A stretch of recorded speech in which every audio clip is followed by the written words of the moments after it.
पाकिस्तान का अफगानिस्तान में अमन की ख्वाहिश का इजहार। तर्जुमान पाक फौज कहते हैं अफगानिस्तान में अमन पाकिस्तान के मफाद में है। आर्मी चीफ का ख्याल था बॉर्डर महफूज होना चाहिए। सरहद पर बाढ़ से पाकिस्तान महफूज हो चुका है। मुल्की और गैर मुल्की मीडिया के नुमाइंदों का DGISPR के हमरा पिशावर, मिरांचा और गुलाम खान बॉर्डर टर्मिनल का दौरा। ऑपरेशन के बाद मीडिया की पहली बार अवाम से बराह रास्त मुलाकात। पाक फौज की बहाली अमन और ताबीर तरक्की के इक़दामात को सराहा।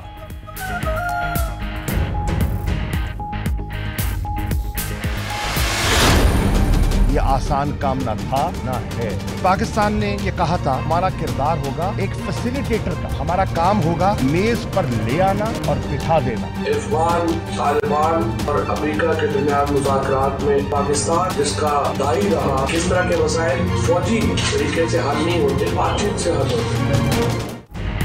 अफगान कौम को अपने मुस्तकबिल का फैसला खुद करना है। वज़ीर ख़ारजा शाह महमूद कुरैशी कहते हैं अफगान तालिबान और अमेरिका को मुज़ाकरात की मेज़ पर ले आए। इमरान खान की हुकूमत मुल्की मफाद का सौदा नहीं करेगी। फवाद चौधरी बोले अफगानिस्तान में इस्तेहकाम अमेरिका नहीं पाकिस्तान के लिए ज़रूरी है। अमेरिका और तालिबान में मुज़ाकरात की कामयाबी पर पाकिस्तान का मफाद बढ़ेगा।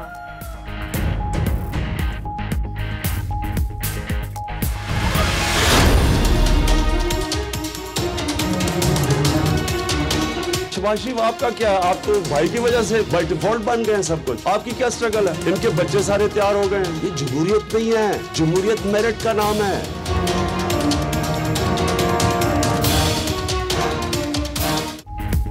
वज़ीर-ए-आज़म इमरान खान ने ऑपोजिशन पर तनकीद के नश्तर चला दिए। कहते हैं नवाज शरीफ को एक डिक्टेटर ने वज़ीर-आला बनवाया। शहबाज शरीफ भाई की वजह से इस मकाम पर पहुंचे। बाप बेटा कहते हैं पार्टी विरासत में मिली। पाकिस्तान का जो भी लीडर होगा वो अवाम के सामने जवाबदेह होगा।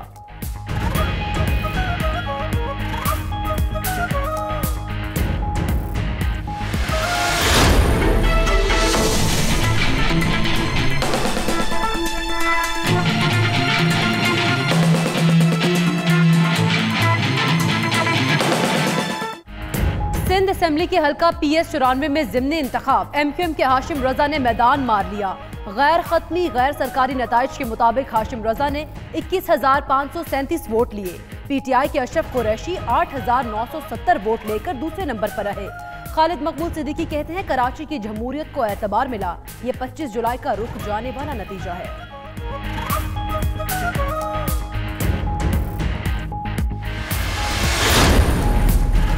सिंध हुकूमत और तहरीक इंसाफ में ठन गई। वज़ीर आला सिंध कहते हैं PTI आइन को ठीक तरह से समझ नहीं सकी। हम पैकेज के दावे नहीं काम कर रहे हैं। फिरदौस शमीम नकवी बोले सुप्रीम कोर्ट के हुक्म में नहीं लिखा शादी हॉल गिरा दिए जाए। खुर्शीद शाह ने कहा PTI को अपोजिशन नहीं खुद से खतरा है।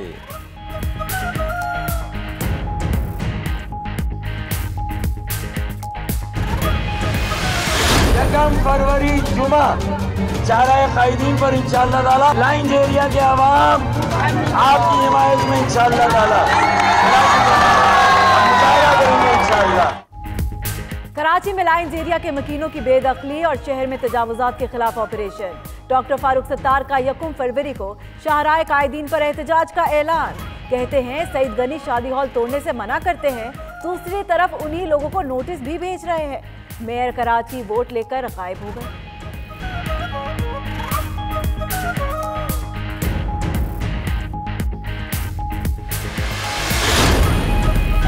अफगानिस्तान के शहर मजार शरीफ में पाकिस्तानी कॉन्सुलेट पर दहशतगर्द हमले की कोशिश नाकाम। पाकिस्तानी कौंसल खाना बंद, अफगान खातून गिरफ्तार। खातून ने ग्रेनेड बैग में छुपा रखा था। तर्जुमान दफ्तर खारजा का अफगान वजारत खारजा से कॉन्सुलेट को फूल प्रूफ सिक्योरिटी देने का मुतालबा।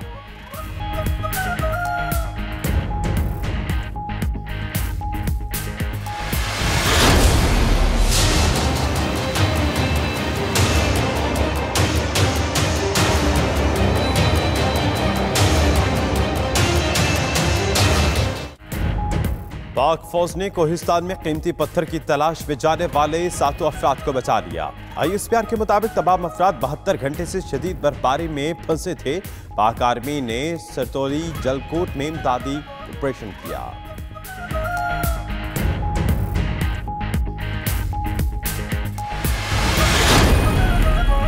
बर्फबारी देखने जाने वालों की जान पर बन गए। डूंगा गली में स्नोफॉल के बायस ट्रैफिक जैम से सड़कें बंद, 250 से ज्यादा गाड़ियां फंस गए। बच्चे और खवातीन भी शामिल। रेस्क्यू के एहलकार रोड से बर्फ हटाने में मसरूफ।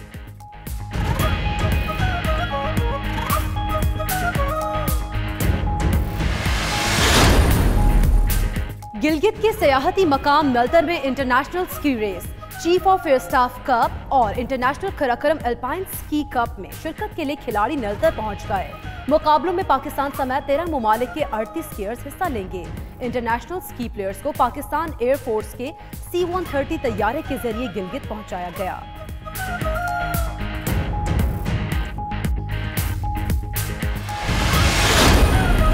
रावलपिंडी चैम्बर के ज़रिए एहतमाम पहला youth festival inter club T20 cricket championship Rawalpindi cricket stadium में शुरू।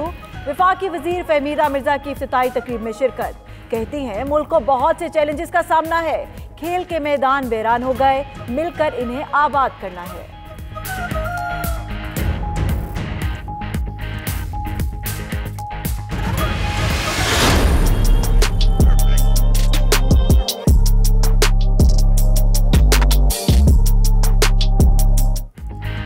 सर्द मौसम में चटपटे और तीखे मसालों से बने खाने और ठंडी हवाएं। अपने आप को गर्म रखना है तो दरियाई और समुद्री मछली खाएं। मसाला लगी मछली खुद भी खाएं और घर वालों के लिए भी लेकर जाएं।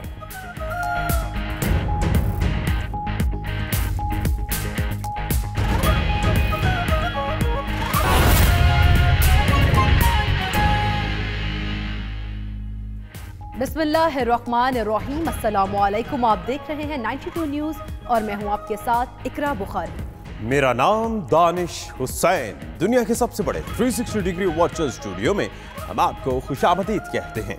12 बजे के इस बुलेटिन में आपको बताएंगे कराची का मैदान, MQM पाकिस्तान के नाम, जमहूरियत क्या है, क्या बताते हैं पाकिस्तान के कप्तान।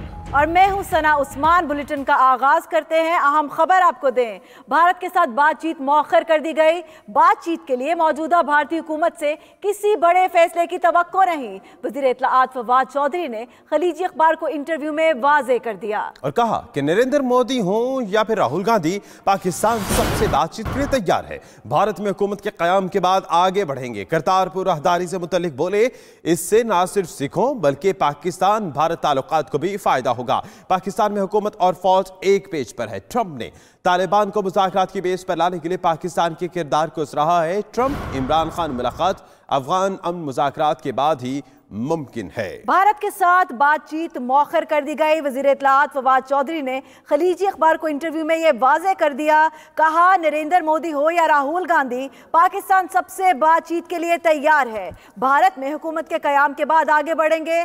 करतारपुर राहदारी से मुतालिक बोले, इससे न सिर्फ सिखों बल्कि पाक भारत ताल्लुकात को भी फायदा होगा। और इसी पर बात करने के लिए सीनियर तज्ज़ियाकार इरशाद आरिफ साहब भी हमारे साथ मौजूद हैं। इरशाद साहब, बड़ा वाज़ेह मैसेज दिया है इस खलीजी अखबार को। अब पाकिस्तान का इमेज जिस तरह से अफगानिस्तान और खासतौर पे भारत के लिए जो बातें कही जाती हैं, ये कैटेगोरिकली कहा कि हमारा किसी से शख्सी रिश्ता नहीं बल्कि रियासत के साथ हम बात करने के लिए तैयार है। तो किस तरह से देख रहे हैं आप इसको? देखिए, ये पाकिस्तान का जो पीस इनिशिएटिव है ये कामयाब जा रहा है। इस वक्त पूरी दुनिया ये समझ रही है, अमेरिका भी भारत को ही मतून कर रहा है कि वो रुकावट है मुज़ाकरात के रास्ते में और राह रास्त पर नहीं आ रहा। और उसकी वजह यह है कि वहाँ इलेक्शन ईयर है, तो मोदी साहब इलेक्शन जीतना चाहते हैं। और वहाँ पाकिस्तान में चूँकि एक अब नॉर्मल मुल्क है, इंतहा पसंद मुल्क है, वहाँ पाकिस्तान बैशिंग पर ही इलेक्शन जीते जाते हैं, जबकि पाकिस्तान में कभी अब काफ़ी अरसे से इंडिया का भी इशू नहीं रहा। तो हमारी हुकूमत दुरुस्त तौर पर यह समझती है कि ये पीस इनिशिएटिव जो है ये जारी रहना चाहिए। और उसके नतीजे में अगर मोदी साहब इलेक्शन जीत जाते हैं तब भी उनकी मजबूरी होगी पाकिस्तान से मुज़ाकरात करना। और अगर वो हार जाते हैं तो नई हुकूमत, कांग्रेस की हुकूमत, राहुल गांधी की हुकूमत जो है वो पाकिस्तान से मुज़ाकरात करेगी। इस वक्त पाकिस्तान की कोशिश ये होनी चाहिए कि हालात को जिस हद तक नॉर्मल रख सकता है, सरहदों पर सूरत हाल नॉर्मल रख सकता है, वो करे। इसलिए कि अफगानिस्तान में जो पेशरफ्त हो रही है, कहीं भारत बुखलाहट में वहाँ मामलात ख़राब करने की कोशिश न करे, क्योंकि वहाँ अगर पीस प्रोसेस आगे बढ़ता है तो उससे पाकिस्तान को भी अफगानिस्तान की तरफ बहुत फ़ायदा है। मेरे ख्याल में फवाद चौधरी साहब ने जो बात की है वो मुनासिब बात है और ये मौजूदा हुकूमत की पॉलिसी है, जिसकी वजह से भारत डिफेंस पर है और पाकिस्तान अफेंस कर रहा है, पीस अफेंस जिसको कहना चाहिए। तो जी, आपको ये स्टांस ठीक लग रहा है? शाद आरिफ साहब हमारे साथ ही रहिएगा। सीनियर तज्जियाकार जफर हलाली साहब ने भी हमें ज्वाइन किया है, उनसे भी जानते हैं उनकी क्या राय है। जफर हलाली साहब, बहुत शुक्रिया आपके वक्त का। कहिएगा कि मुज़ाकरात से मौजूदा हुकूमत तो भारतीय हुकूमत इनकार करती रही है, अब अगली हुकूमत से उम्मीद रखना, क्या ये स्टांस सही है पाकिस्तानी हुकूमत का?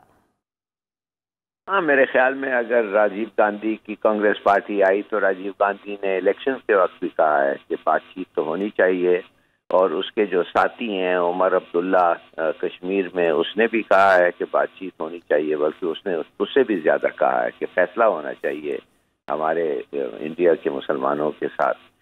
तो ये आदमी तो मोदी के साथ बातचीत करना बिल्कुल फजूल है। ये खुद कहा है कि मेरा पूरा कोशिश ये है कि पाकिस्तान को आइसोलेट करे, वो नाकाम हो गया है।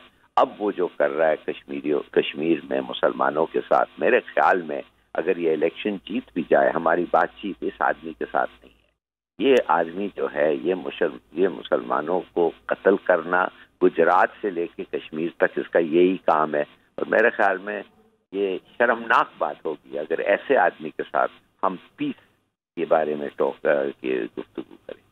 नहीं हिलाली साहब, आप इनफरादी तौर पर आप मोदी साहब को ये कह रहे हैं कि या फिर ये इनका जो हेट स्पीच का एक तासुर दिया जाता है भारत में कि उस पर इलेक्शन लड़ा जाता है, जीत भी जाते हैं, गुजरात में हो या फिर यहाँ पर हो, तो वो एक हवा है वहाँ पर सेकुलर के नाम पर, या फिर ये इनफरादी हैसियत में ये चाहते ही नहीं है, ज़ाती रंजिश है कुछ?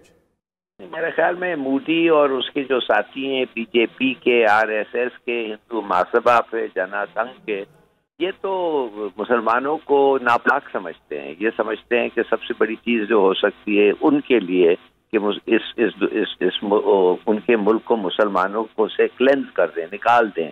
आप देख रहे हैं कि शहरों के नाम बदल रहे हैं, आप देख रहे हैं कि क्या क्या ये कर रहे हैं मुसलमानों के साथ। रोज एक दो मुसलमान मर रहे हैं, हालांकि आपको कभी ये पता नहीं चलता है, मगर उधर से रिपोर्ट्स जो आते हैं ये कंफर्म करते हैं।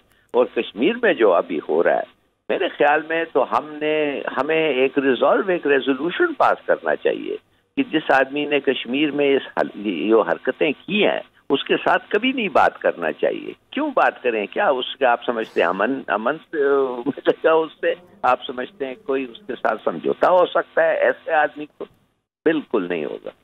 बिल्कुल ऐसा ही है। जफर हलाली साहब साथ ही रहेगा। इरशाद साहब, इस इंटरव्यू में जो एक दूसरा पहलू था वो तालिबान और अमेरिका के जो मुज़ाकरात हुए हैं उस पर भी बात की फवाद चौधरी साहब ने। तो अब इसको आप किस निगाह से देखते हैं, और ख़ास तौर पे क्या आपको लगता है कि अगर ये डायलॉग्स हो जाते हैं सक्सेसफुली, जिस तरह से 18 माह की डेडलाइन भी दी गई है, तो इसी दौरान इमरान खान पाकिस्तान के प्राइम मिनिस्टर और ट्रंप की मुलाकात हो सकती है? अगर होती है तो उसमें आप क्या पेशरफ देखेंगे? देखिए, पहली बात तो ये 18 माह की जो ये खबर आई है, ये मैं समझता हूँ दुरुस्त नहीं है। अमेरिका उससे कहीं पहले इस साल के आखिर में नवंबर दिसंबर में अफगानिस्तान को हर कीमत पे छोड़ रहा है। अब पेंटागन और व्हाइट हाउस बहुत ज़्यादा इस बात से हैं कि कहीं उससे पहले का ट्रंप ऐलान ना कर दें, किसी सुबह वो ट्वीट कर दें कि जी हम तो अगले 3 माह में निकल रहे हैं वहाँ से।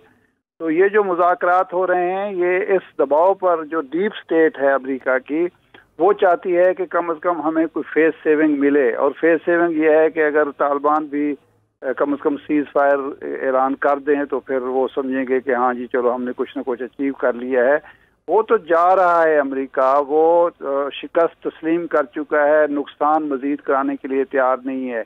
असल में पाकिस्तान का मफाद इस बात में है कि वहाँ एक तो इंटरिम गवर्नमेंट ऐसी बने जो तमाम तबकात की नुमाइंदा हो, दूसरा लोया जिरगा या इलेक्शन के ज़रिए आइंदा जो सेटअप बने वो सब के लिए काबिल कबूल हो और वो पाकिस्तान फ्रेंडली हो, और तीसरा ये है कि अमेरिका अपनी शिकस्त का या अपनी पसपाई का जो मलबा है वो पाकिस्तान पर ना डाले।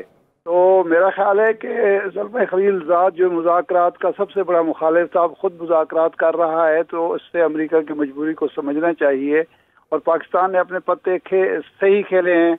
अब इंडिया का कोई रोल नहीं रहा, बल्कि ट्रंप ने जो इस पर मोदी पर तंज किया था कि आप वहाँ लाइब्रेरियाँ बना रहे हैं, वो हमारे गले काट रहे हैं, तो वो भी ये था कि आपका किरदार कोई रहा ही नहीं है अफगानिस्तान में। तो ये मैं समझता हूँ कि अफगानिस्तान में जब अमन कायम होता है तो वो पाकिस्तान के मफाद में भी होगा, और पाकिस्तान का अमन जो है वो अफगानिस्तान से जुड़ा हुआ है। इंडिया का यहाँ से इस किरदार ख़त्म होना और अमेरिका का पसपा होना दोनों खित्ते के मफाद में भी है और पाकिस्तान के मफाद में भी है। जी, पाकिस्तान कामयाब सफारतकारी करता नजर आ रहा है। बहुत शुक्रिया सीनियर तज्जियाकार अरशाद आरिफ साहब और जफर हलाली साहब अपनी राय से आगाह कर रहे थे। बहुत शुक्रिया आपके वक्त का।